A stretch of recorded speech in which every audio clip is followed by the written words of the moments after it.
গো। বিসমিল্লাহির রহমানির রহিম। প্রিয় দেশবাসী, দুঃখ হৃদয় ভারাক্রান্ত নিয়ে আজকে আপনাদের মাঝে আমি হাজির হলাম। স্বাধীনতার ৫৪ বছর পরে গত ৫ই আগস্ট একটি অভ্যুত্থান হয়েছে। ১১ মাস অতিবাহিত হতে যাচ্ছে,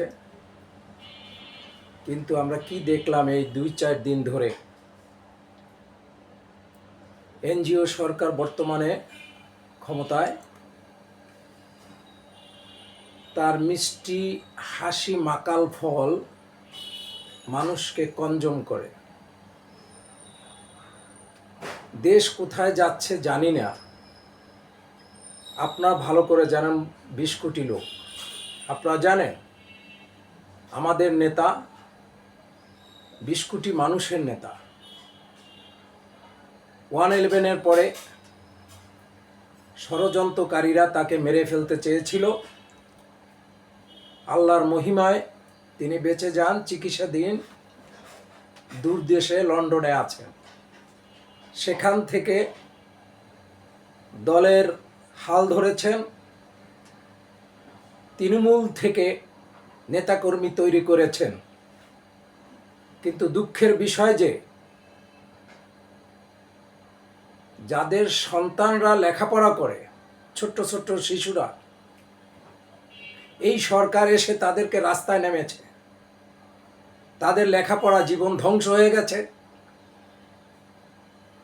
ফেন্সিডি, ইয়াবা, চরস, গাঁজা, লেখাপড়া নাই। বিশ্ববিদ্যালয়, college, primary school, high school, কোথাও লেখাপড়া নাই।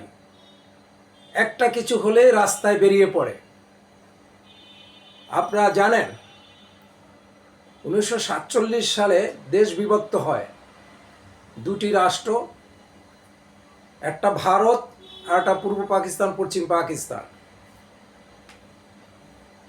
পশ্চিম পাকিস্তান, পূর্ব পাকিস্তানের সেই সময় বীর সিপাহী সালাহ ক্যাপ্টেন জিয়াউর রহমান ১৯৬৫ সালে ভারতকে যুদ্ধে হারিয়েছিলেন। একই ব্যক্তি আবার ১৯৭১ সালে পাকিস্তান থেকে পূর্ব পাকিস্তানকে ২৬শে মার্চ স্বাধীনতা ঘোষণা দিয়ে প্রথম রাষ্ট্রপতি। আমরা স্বাধীন হলাম, ৯ মাস যুদ্ধ করলাম, অনেক শহীদের বিনিময়ে দেশ অর্জিত হয়েছে, অনেক মা বোনের ইজ্জতের বিনিময়ে দেশ একটি পৃথিবীর মানচিত্রে বাংলাদেশ নামে পরিচিত হয়েছে। কিছু কিছু ছেলেপেলেরা দেখলাম পরশুদিন আমার নেতা, স্বাধীনতার ঘোষক শহীদ রাষ্ট্রপতি জিয়াউর রহমান, তার ছবিতে পা দিয়ে অপমান করা হচ্ছে।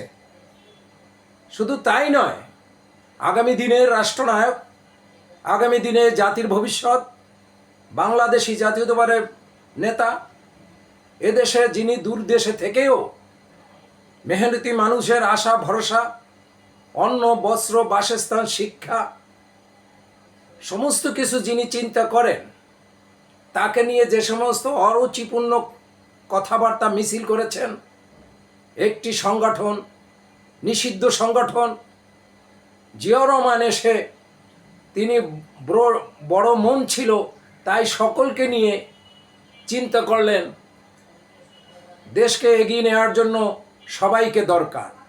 কিন্তু তারা আজকে কি সাপের মতন ফেনা ধরছে?